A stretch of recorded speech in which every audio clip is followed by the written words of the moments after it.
Hey,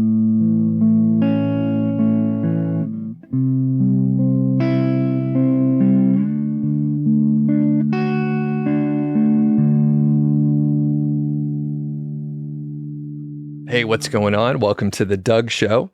I'm Doug Cunnington, and I'm pumped to have Alex Cooper from WP Eagle on the channel. We haven't talked in a few months, maybe, and we're just going to cover what Alex has been working on, what's working, what's not working. We'll talk about his YouTube channel, the direction that he's taking it, and just the, what's going on the streets. So, Alex, how's it going today? It's good. It's good. I have a little lurgy, as we'd say in the UK. You've heard that word before, right? Lurgy? Never heard of it until you said it about 3 minutes ago. It's a very British word. It means, an unspecified bug, a cold. Okay. Yeah, but I'm here. I wanted to catch up with you. I'm feeling all right. I've had, some hot tea with some honey. I'm good. Very good. All right. Well, I appreciate it, and we'll keep that in mind. I won't put too much pressure on you or anything like that. But people should check out your channel. A lot of folks have seen you before. You've been on the show so many times, and we met in 2017 or something like that. And we were creating similar content around Amazon affiliate. You had a focus on WordPress stuff, but you were dabbling with Amazon affiliate. And as an up and coming YouTuber myself, I was like, okay, I want to collaborate. So I reached out. We did some stuff together, became friends. And funny enough, I think it was about 3 years ago, we went out to the Ezoic event in October. And that was we were down in San Diego. Yeah. So cool that those photos popped up. And I was like, oh yeah, like it was right around this time. And so much has changed in the 3 years with AI, the different, SEO impacts based on AI, the content website industry. So all that to say, what are you working on these days? What's keeping you busy? I'm working on all sorts. I'm still creating content for my channel, which is WP Eagle. I kind of renamed it, actually. I put my name at the beginning. So it's Alex Cooper, WP Eagle. And I'm still producing quite a lot of WordPress content. I think WordPress is still a thing. And less niche website content, of course. Well, in fact, no niche website content because no one's doing that anymore. I'm also sharing updates on there about my other project, which is the project about my my town where I live here in Spain. I have a big social media presence about the town, about where to go, the best restaurants, things to do, all that kind of stuff to try and help the tourists that come here and the people that live here, find the best stuff. And it means I get to go to lots of nice places and eat lots of nice food and drink lots of nice drink. And so, I've got that. But then on WP Eagle, I share how that's going, all the numbers, the traffic numbers, the views, what I'm doing, if I'm making any money, and all that kind of cool stuff. Cool. Apart from that, I'm also, helping a few friends with stuff they're doing, whether they want a video editing or they need help with their WordPress site. That keeps me busy. I also do a little bit of AdWords management for a couple of friends as well. So, keep myself busy. And you're nimble, and you were able to pivot. And the thing is, like, before you had the YouTube channel and you had a WordPress theme. You still have a WordPress theme. But Popcorn theme is still going. I mean, the thing with that is it's a great theme, but it was created and designed and is specifically for people that want to create niche websites. And obviously when the bottom kind of fell out of that market, no one wants to do it anymore. So obviously that had a knock-on effect on the theme. Still a great theme, but maybe not as versatile as some of the other themes that are out there. Sure.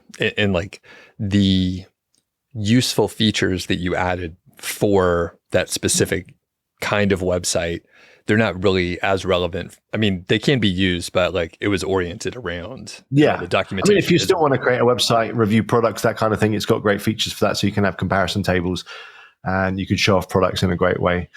So it's still good for that. But, people aren't, especially on the web, they're not doing that so much. They are doing it, I've noticed, on social media, especially on places like TikTok. And, we have some joint friends who I know are doing very well, creating content around products, video content, short form video content, putting it onto TikTok, including an affiliate link. And of course, that affiliate link actually takes them to TikTok Shop. So it's like a completely enclosed ecosystem. And I know a lot of people that are getting a lot of success from that. So it's quite interesting, actually. It's something I'm going to explore further for sure. And I talked to Jesse Lakes from Genius Link yesterday. So his interview is probably already out, or one of the interviews I did with him. And, he's Amazon associate oriented. And he's like, yeah, there's still people earning money. It's just like not these websites that we used to do. So, okay, you gave us a lot of areas to jump into. So, just quickly on that. So how are they driving traffic to Amazon now? It's just typically, and he didn't, I tried to pin him down like, oh, is there a primary source? It was basically like everywhere else aside from like blogs. So it's like from social media, pick your poison, right? Any of them are driving traffic. YouTube is very good.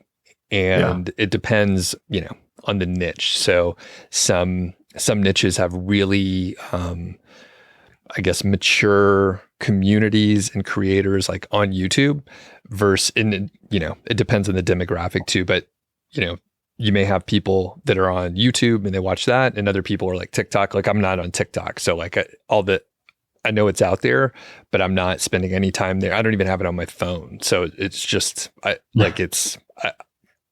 don't know. But people are, able to convert well. And one interesting thing, and then I'll let you keep asking questions, but he mentioned that there's this seller network that you can use within Amazon. So I'll skip some of the details, but essentially you're able, excuse me. Essentially you're able to work with, with a seller network, you're able to work with the companies producing the products, like the vendors specifically. So you're paid by them instead of Amazon. So you're not, you're referring you're referring people to Amazon via the seller network, but not using your Amazon associate link. And then you're able to get paid something, he said on average is 18% versus on average most of the time. Yeah, 3% or whatever. Yeah. So it's like dramatically, there's trade-offs. You don't get commissions for products like with the halo effect. So it's not everything in the cart. It's just the thing that you referred them to. So yeah, but I think that bigger commission would probably make up for that. Yeah. So mostly the traffic's coming from social in some flavor, occasionally other places, but that's the main idea. You mentioned, creating other WordPress content, and you were recently at WordCamp in Portland, Oregon. Yeah. So how was that? It was good. It was interesting to get back into WordPress. I mean, one of the things that has kept my channel going is relationships with WordPress companies and sponsored content. The problem I have, just to go off on a side note, is that the audience that I built on the channel was a lot of people that are into niche websites who are looking to do affiliate marketing. So my WordPress content doesn't always resonate with them. Whereas before it was a kind of hybrid. It was like, this is how you make an Amazon affiliate website with WordPress. So there was WordPress and there was affiliate. And it brought in a lot of people that are into affiliate marketing. However, it works differently because a lot of the WordPress content does rank quite well on Google and on YouTube search. So although it doesn't always get that initial reach with my subscribers because they say, okay, I don't want to know how to add a form to WordPress because I don't even have a website anymore. It does ultimately over time start coming up when people start to search for, how to add a form to WordPress. So it's good. But yeah, WordCamp was good. It was interesting because I don't know if you know much about the WordPress scene, but last year there was a big hoo-ha because Matt Mullenweg, who kind of founded WordPress, kind of laid into one of the big sponsors, which was WP Engine, right, about how they never contribute to WordPress and all this kind of stuff. And there was a big kind of fallout. This year he was there again, and it was interesting to hear him talk about how he sees WordPress going. Again, they're trying to bring in lots of AI stuff, which I guess is going to be inevitable. And he kind of touched on the bigger picture of, where the web in general is going, because as people search less because they're using chatbots and stuff, people are visiting websites less. So therefore, WordPress powers most of or a big majority of the websites on the internet. It's going to have a knock-on effect to them. So yeah, it was interesting, but it was also great just to connect with different people, and you know what these events are like.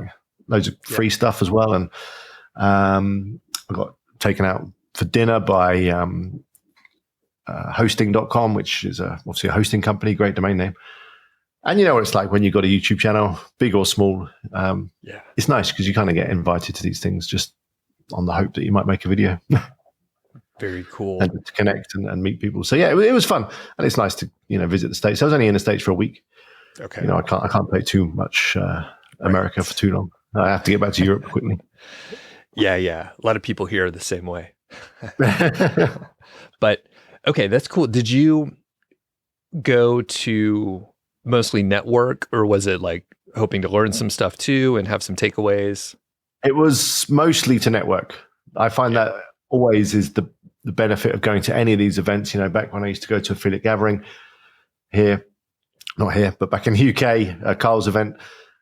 I mean, the speakers are interesting in that, but the most I got was from networking, making connections, talking to people, becoming friends with people, and then, opportunities and things come out of that. We missed each other by just a couple weeks. I was at a conference out there, and one thing that I noticed, I also go to network, by the way. Not that I actively try to not learn anything, but the first couple conferences you go to, you may be like trying to really get to different talks and stuff like that. But one thing that I realized is a lot of the talks were from people that were very established, and they were teaching things that probably wouldn't work for like 90% of the people. Yeah. What was the event you're at, by the way? It was called FinCon. So it was like financial creators, ranging from, like budgeting kind of people, frugal folks, to early retirement. That's kind of my area, all the way to, just financial companies in general. But yeah, like the main stage talks were often unrelatable. And occasionally the people were aware enough to say, well, if you're just getting started, like, don't do what I'm saying. But at that point, it's like, okay, you just told us like 20 minutes about stuff that we can't do until we have hundreds of thousands of followers. I feel like I'm wasting my time a little bit. Yeah. But I mean, those people, I suppose, because they have big followings, they get the asses in the seats and they sell tickets and stuff like that. But anyway, networking is probably the best thing. Not that, I mean, if there's the right talk at the right time, it really can change the trajectory. Yeah, sometimes there's one or two that resonate with you and they're worth going to. I went to one or two and that was it. That's fine. Very cool. I find with events, it's the lunch time because everyone sits down for lunch. You pick a table.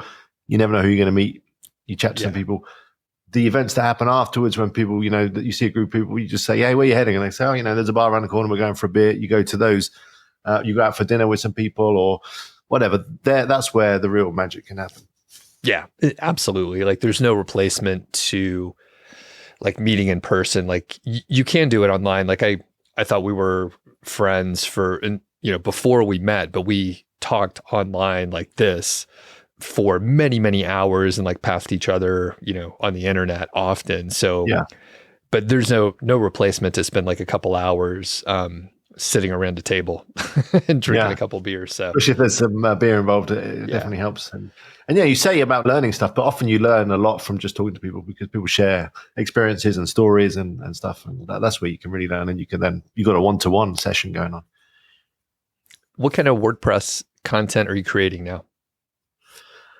I'm doing tutorials, still quite specific tutorials. I get approached by a lot of companies now and they'll have a plugin or a theme and say, can you do a tutorial on this? And I'll take a look, and if it looks like a decent product, I can do a tutorial. And so they're not salesy videos as such. Maybe a couple of them recently might have been a little too salesy, but generally it's how to do something with a certain product or plugin or theme or whatever. And then do you usually do those for free, or do you consider those dedicated videos and make them paid? They're generally, I do ask for a little compensation for those, yeah. Okay. And I know, I get, if you have any size of YouTube channel, I assume you probably get like pitches all the time, but there's so many, they're like, oh, we have this really great affiliate program. And I'm like, I'm not doing stuff for free anymore. Like I used to in the beginning, but like now there's too many pitches and there's too many bad products out there. So there is, you have to pick and choose. And I won't do anything just on affiliate only anymore. Yeah. I used to for sure. Yeah. So and the other part of WordCamp was to meet some of the people that I had been working with or have done videos for in person again, just to, Right. talk to them and the company directors, the founders, and people like that, just to, build that relationship. And it's funny, it goes back to the same kind of stuff that you were doing before. So full circle, like tutorials, how to solve a problem. Someone Googles, how do you, move the form, and there's a tool to help you do it. Yeah. It's crazy. You never know which videos you're going to do. Well, I did one recently, but this one wasn't a pay for it. It was just a simple how to add a map to WordPress without a plugin, because I was doing it on my website. I thought, well, make a video at the same time.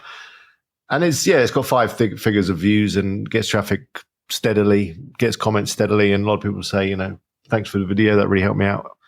So yeah, they're very evergreen, a lot of those things, providing the software keeps being updated or whatever.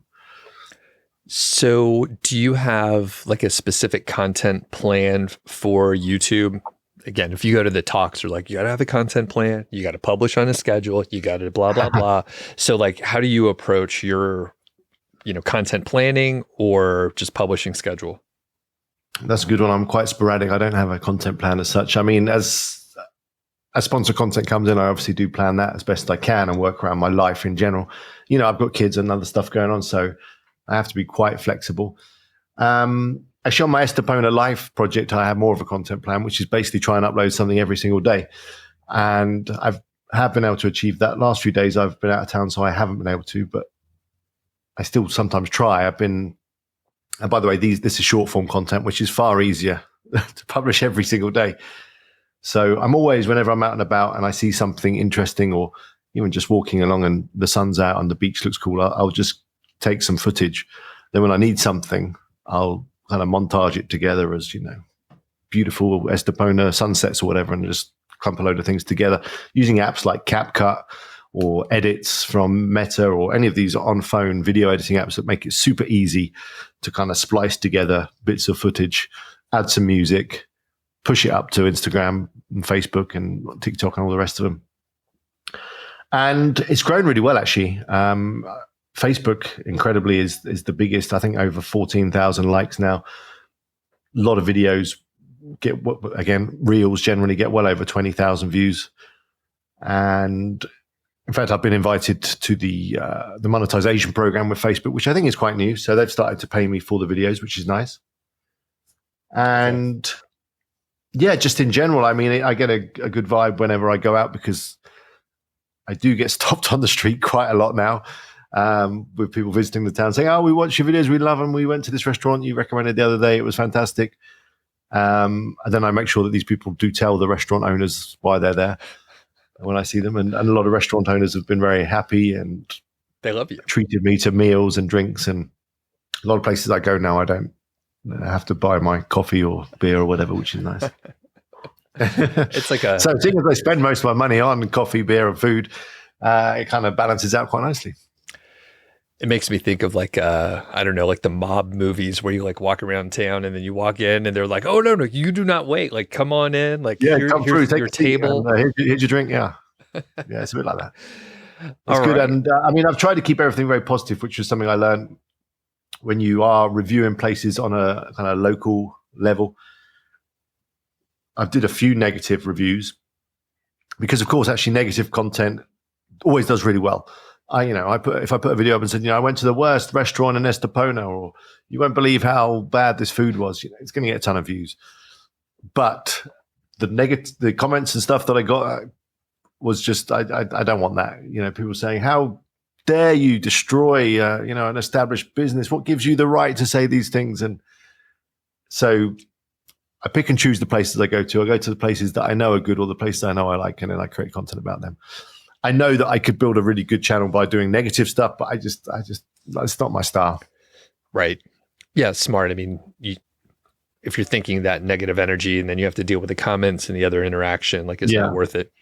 I was just thinking. And it's the other thing that's very surprising to me, on WP Eagle, that's nearly on 70,000 subscribers, but it has been stuck on that for a long time. I think I got recognized once or twice over like 10 years of producing videos, once when I was in London, I think, and one other time. Whereas here, with a much smaller following, because it's a local site and local social media, it happens a lot. Yeah. Of course. But I wasn't maybe expecting that actually when I did it. But now, yeah, as I say, it feels kind of weird as you're walking around. A lot of people they even look at you and give you a double take, like, hey, I know that guy because you've been in their feed or whatever. Or they do actually come over and go, hey, Alex, and they talk to you like you're an old friend, which is nice. It's nice. That's pretty cool. Very cool. But I think that's, and it's different to you from, I mean, YouTube is a platform that I use for it, and I do long form content as well. But it's the short form content, which is where everyone is at now. Really, we've all become, doom scrollers. People just scrolling through Instagram Reels or Facebook Reels, and yeah, that's where you get in front of people now. So let's talk. Great transition over to Estepona Life. You mentioned some of the areas of the platform. So it's short form, but can you describe like what you have set up, and then we'll get into some more of the details. But yeah, what does the whole platform look like? Okay, so it's a website, estepona.life, which I obviously created on WordPress, and I've done tutorials on WP Eagle about how I created the site. It's running popcorn theme, and so that's kind of like a directory site. That's got a page on everywhere that I've been. It's got details of the food they do. It's got a map. It's got the Google reviews. It pulls those in. It's got a video if I've done one.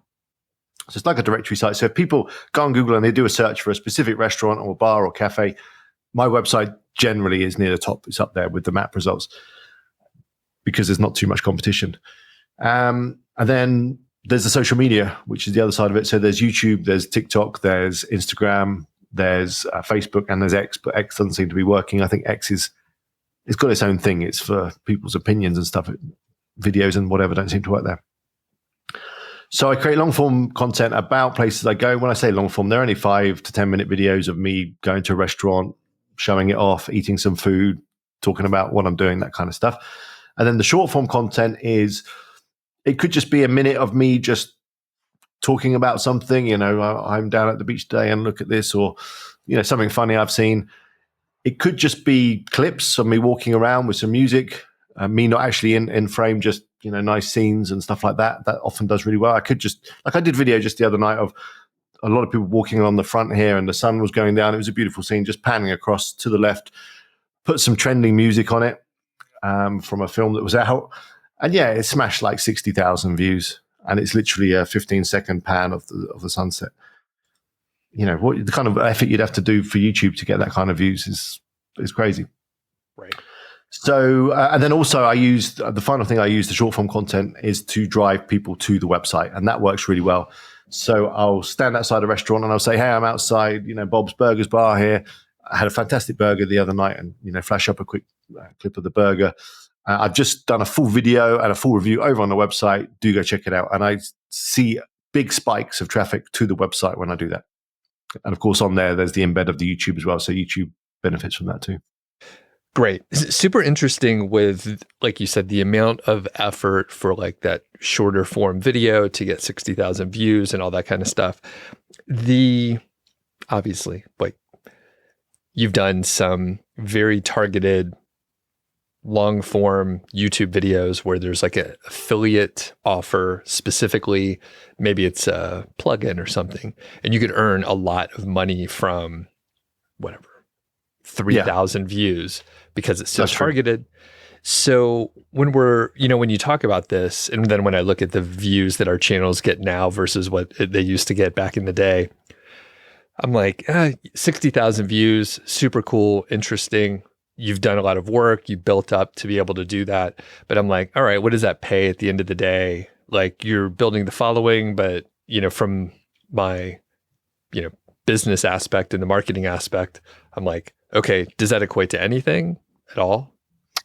It equates to a small amount of Facebook revenue, which I think probably this month is going to get up to about $100. So that is growing. So views are worth something. I've been approached by a couple of companies now that want to do some affiliate stuff. Randomly, I got approached by a company. Basically, the law has changed here in Spain regarding cars. And in Spain, you're supposed to have a little triangle, which you put out. If you break down by the side of the road, you're supposed to put out this little triangle. That's changing because they realized that when people walk 200 meters behind their cars, put out a triangle, a lot of them get killed. So it wasn't helping. So now there's this new light that you put on top of your car. It's a super bright light. You can see it from like a kilometer off. It also sends out a GPS signal to the police and people like that. So they know that there's this car, much safer. Anyway, there's a company that now sells these lights that's local here. They approached me and said, would you like to create some content? We've got an affiliate program on these lights. So those opportunities are starting to come in now. And they also, the guy who's got the company also has a rent car company. He said, we'll give you a car for a while. You can use that. So, there are benefits coming in. In terms of cash value, it's interesting. I'm trying to gauge it because I've had a lot of businesses approach me and say, we'd like you to come and visit and do some content. I've created like a media pack of like, okay, if you want a short form video, it's going to be this much. If you want a longer form video, it's going to be this much. I've not had really anyone bite on that. So I've either got my pricing off. So the opportunities are starting to come in, but I guess I still need to figure out exactly how I'm going to monetize it. But you're absolutely right. Affiliate programs for software products, SaaS products, the commissions are very generous. They're often recurring. And yeah, you don't need a ton of views in order to make a nice income from those. Right. And by the way, the question, I didn't mean for it to imply like, hey, if you're not earning money, it's a waste of time. What's the point? Right. But a lot of that was like the framing of a lot of the content that we created in the past. It's like, hey, we're working on these websites to hopefully get traffic, to hopefully blah, blah, blah. And yours is a little different because it's, it's part of the local community which you live. So it's helping the businesses, it's helping some things, like it's a long play. Local makes a lot of sense. Yeah. So I get a lot of enjoyment out of it. Actually, that's the other thing. I actually enjoy making the content. I enjoy the comments I get. I enjoy generally the comments. Most of them are positive. I enjoy meeting people on the street. I enjoy speaking to the restaurant owners and seeing the benefit that they get from it. Like I know the bar owner over there.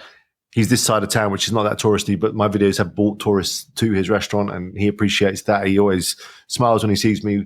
If I'm coming home late and I need something to eat, he'll make the effort to sort me out. So I love all that aspect. So that's nice. And I can just see that eventually attention is currency. So I'm getting a lot of attention. So there's got to be some gold in there somewhere. I just need to kind of dig it out. And it does also give me nice things to talk about on WP Eagle, about how it's going and some of the tools and stuff that I've been using. But kind of going back to the money thing, and let's just switch to AI, because I'm getting really into AI and playing around with AI tools and creating content with AI. I don't know what the future is in that. It actually looks like it's going to be a thing. I don't know if you saw the Sora app that was released recently by OpenAI, which I think is only available in the States. But that's basically like a TikTok full of, well, let's call it AI sludge, just AI generated content that people can just scroll through, and people are. But I've seen some really cool tools where you can basically create a full product review video, which would work really well on TikTok and TikTok Shop in terms of generating money, with just like a picture of the product. So you don't even need the physical product. You can create an avatar. You can put them somewhere. You can do the product unboxing. You can do all that without actually touching a physical product.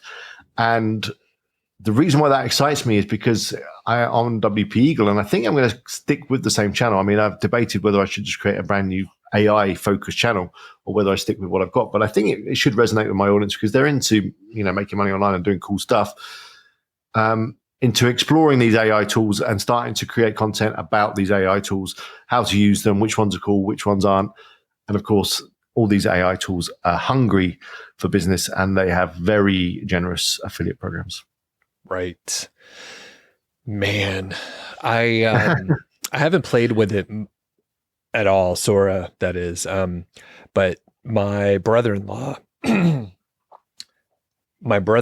sent a text to like the family chat, and it was like whatever, him skydiving, and then there was another with him rafting with his dog. So like Elizabeth, my wife, did it look real? It looked pretty real. Like his parents, my in-laws were like, "Oh, that's great! You went skydiving, blah blah blah." Yeah. And like our trained eyes can see that it's AI. It's getting harder to spot it. It is getting harder. And and what you just described, so this is like a get off my lawn old man type moment. So I'll preface with that, and everybody just chill out. I will go back to AI technology at some point, but I have been searching for information, and I'll leave out details of the story, but I'm searching for information. AI overview, wrong, like 100% wrong. And it's like, I know just enough to identify it, but it has got me a couple of times. And now I'm like, I don't trust the AI overview because it's messing up. It's more recent. So it's only been like the last month or two. And I'm like, I'm not trusting it because it seems to be inaccurate, and it's just hallucinating / making it up, maybe getting content from bad websites that didn't have the right information, or Reddit where people don't know what the fuck they're talking about anyway. Yeah. So I'm running into that. And what you just mentioned, where like some random jerks not you, other people can use the product image and then create product reviews of something and sell like the shittiest stuff. I'm like, fuck all that. Like, I feel like when people get burned a few times, they're just going to stop doing it. Yeah, I'm true. Like to the point where I don't trust a lot of this stuff, even if it looks okay. And I've found you'd never buy anything off TikTok Shop anyway, I'm sure. A lot of it is just stuff from China or whatever. Yeah. And I'm like, so in a lot of ways, I'm like, this is interesting. And side note, then I want to hear more about maybe perhaps the direction you may go with AI tools. But yeah, you actually strike a chord there. It's kind of reminding me of the original kind of niche websites where you would just churn out articles about stuff without really knowing much about stuff, and with the hope of getting, and we did it. I did it. You'd write articles about products that you'd never seen just to get the link and the click through to Amazon.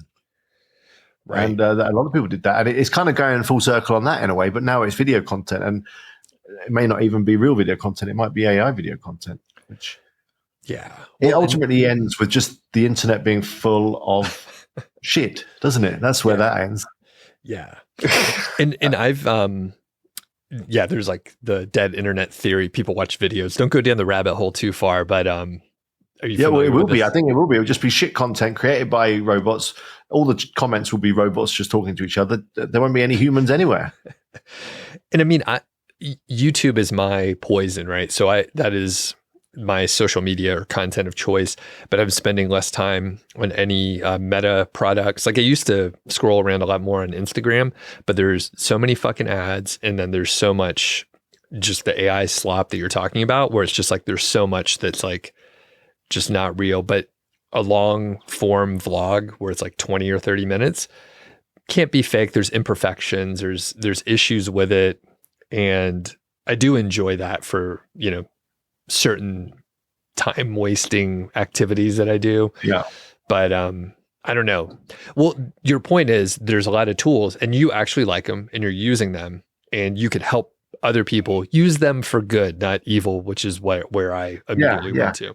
I mean, I'm not just, that was just one example. I have been playing with it for other things. So I have a friend who's got a gym equipment company over in Ireland, and they wanted some help with the social media. He's like, I want to put more stuff on Instagram or Facebook. I was like, okay, well, what videos have you got? And he was like, well, I don't really have any videos. So for that, it's actually really cool. And so he's like, I've got this exercise bike. It's on offer at the moment. I want to create some content. So I can take that exercise bike and I can put someone on it and create a bit of content. And it looked like a real kind of TikTok video. So it was just a guy like going super hard on it, and it was filmed in a kind of mobile phone style. He then kind of falls off backwards saying, oh God, I'm beaten by the bike. And it looked like something that someone could have shot in a gym, and you wouldn't be able to tell it's AI. And it's that kind of catchy stuff. And then at the end, I can do a quick hook, the exercise bike is on offer. So I think it could be used for good, for creating videos in an easy kind of way about real things.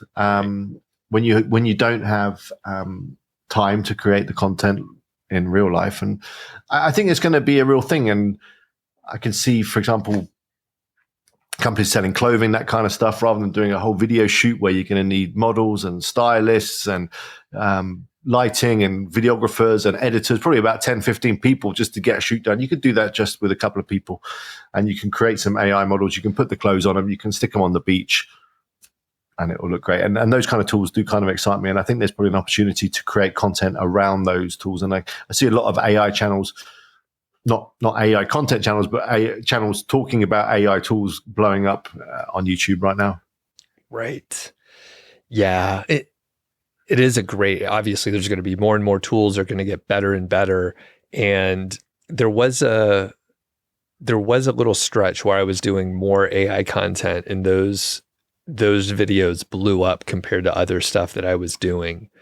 And I wasn't into it. I wasn't using you never have been. If I remember, even back in the day when I got hold of Jasper, one of the first AI content, written content tools, you were like, no, I'm not touching that. That's not what we want.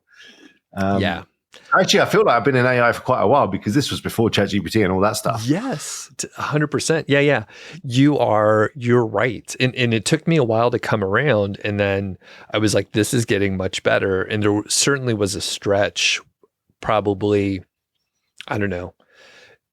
It's been over a year or so, but I was using AI a lot more because I was like, this is very helpful. And occasionally it's probably like the activities that I'm doing, the content that I'm creating, I'm not seeking like the kind of help that I was getting from AI before, where, maybe I wrote something and I'm like, oh, can we clean this up? And you use it as an editing or writing partner or a content. I mean, people use it as just like someone to bounce ideas off of. And that like, say when you're going to post a video on YouTube, do you not ask ChatGPT to give you some ideas for the title or something like that? You've got an idea for a title and you give it that and say, well, give me 10 other ideas, and it will come back with some things. You go, oh, actually, that's a pretty cool idea.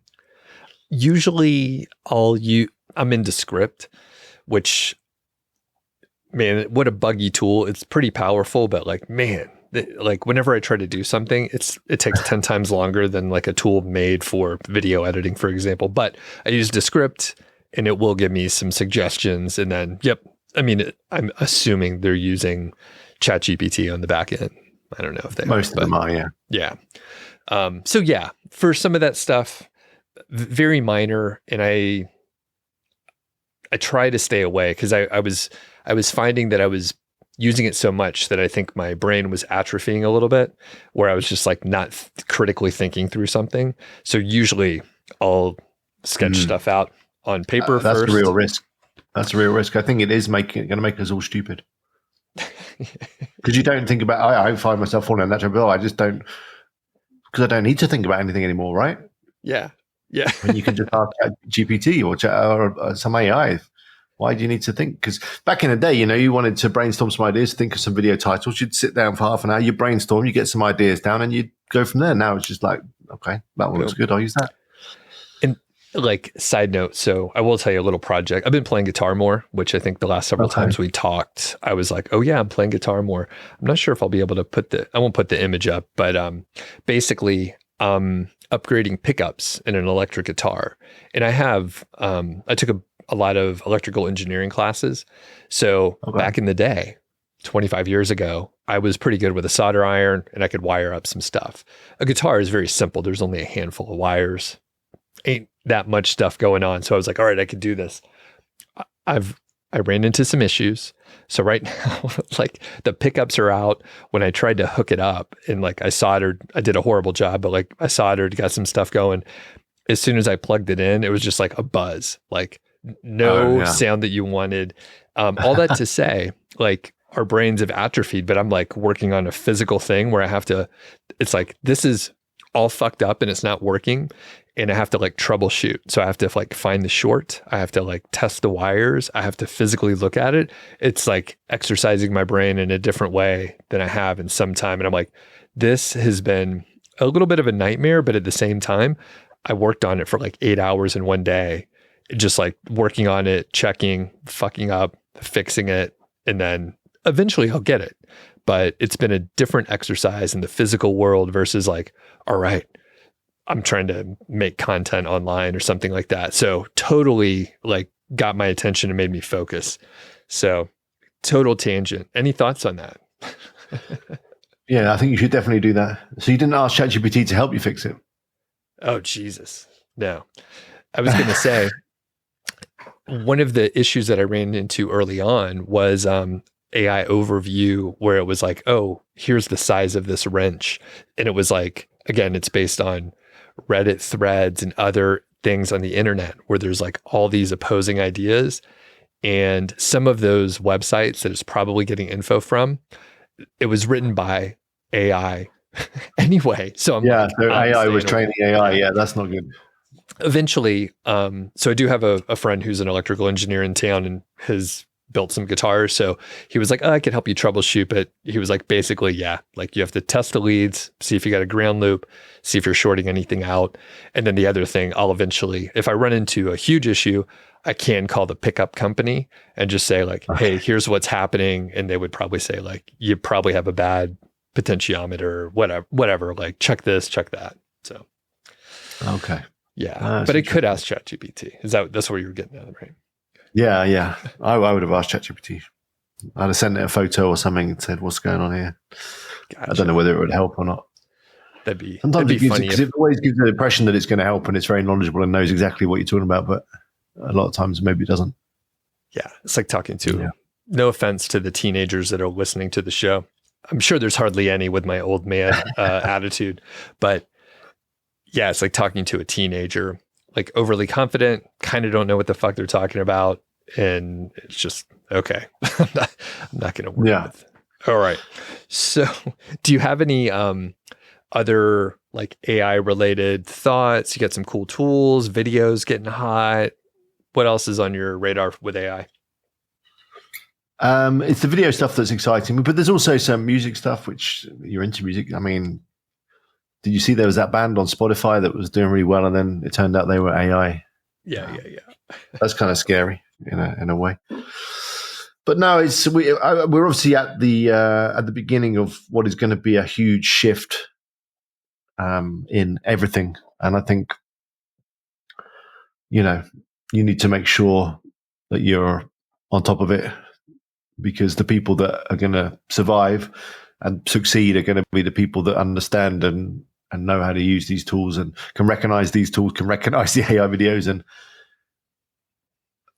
I think they're like everything that's come along before, like the smartphone, like the internet. There's such powerful tools that, and like any powerful tool, it can be good, it could be bad. And I think it remains to be seen what's going to happen, but the effect is going to be profound on AI, like the effect of a smartphone was profound, and like the effect of the internet was too. So yeah, I think we all need to be aware of that and be prepared. That could be like the start of like a sci-fi, like dystopia movie. Well, yeah, yeah, definitely. I think a lot of people are going to lose their jobs. I mean, I watched a thing on TV the other day.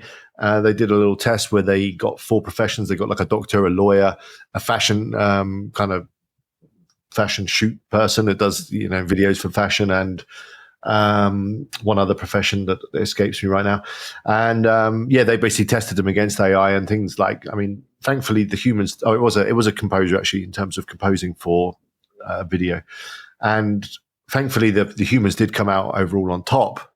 But it was only by a very small margin. For example, with the doctor, the AI was pretty much able to diagnose everyone correctly, keeping in mind that the AI only had prompts. It was just asking them questions, whereas the doctor could actually physically see the patient and touch them and poke them and see what was going on.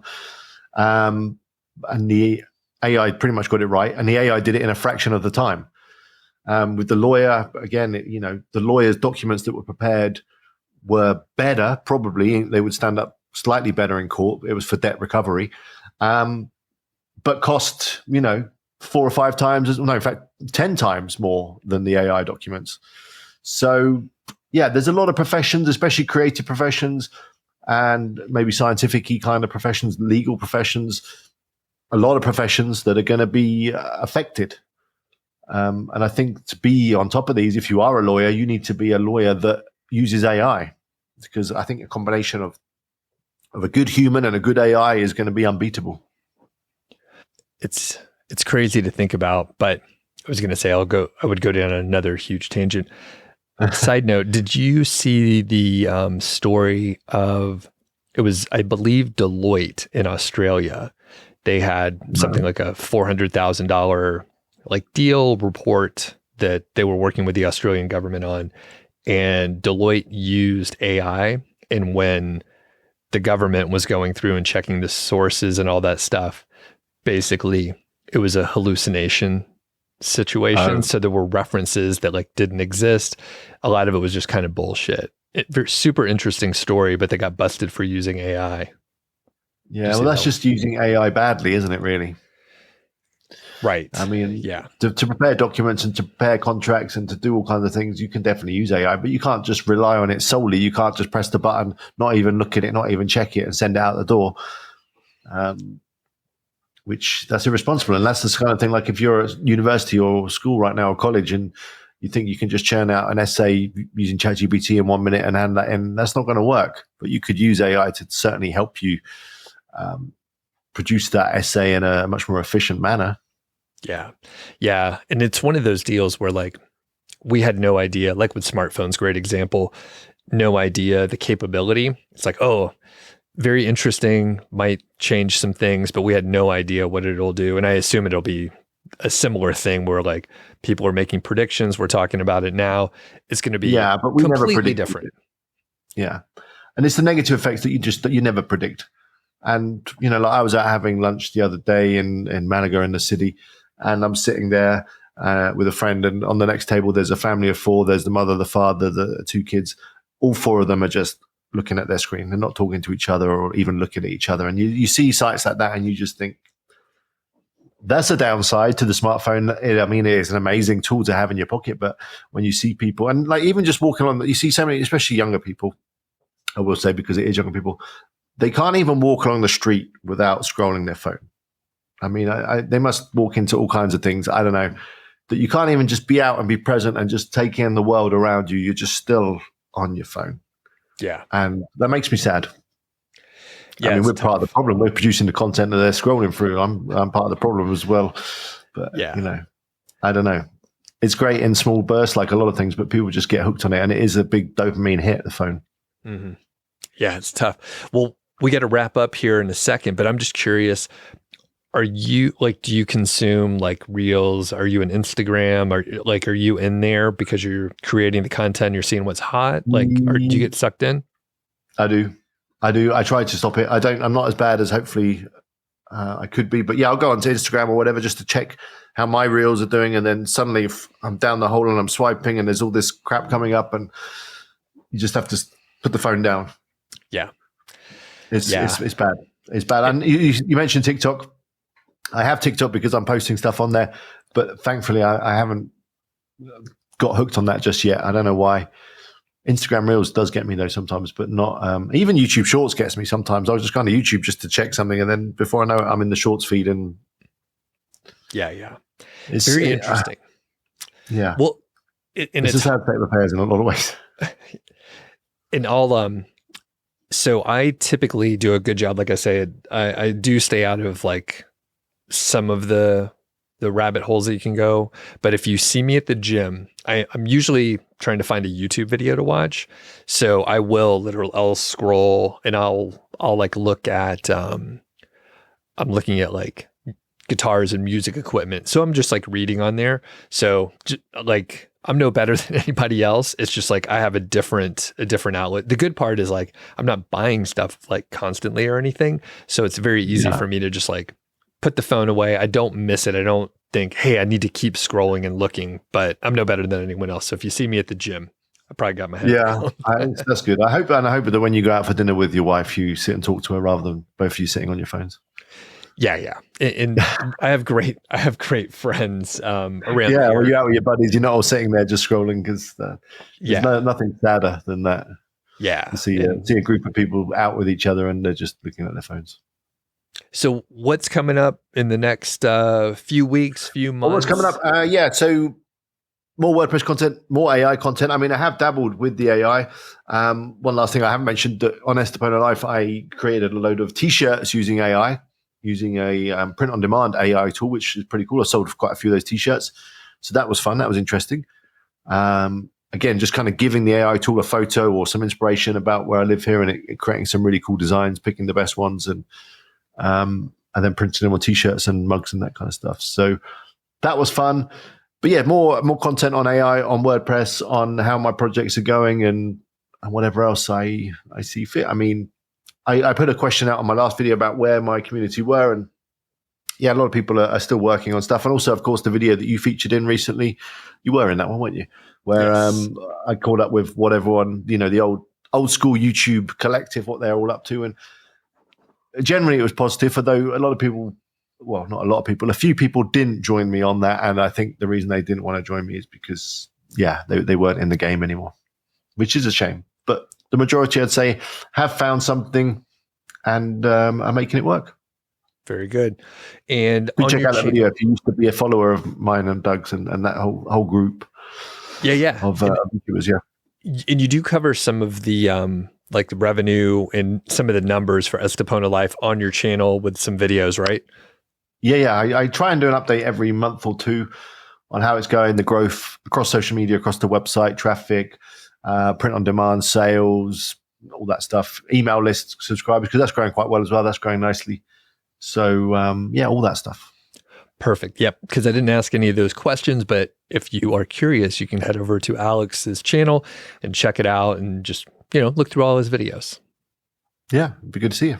All right. Thanks, man. Good to catch up. All right. See you later.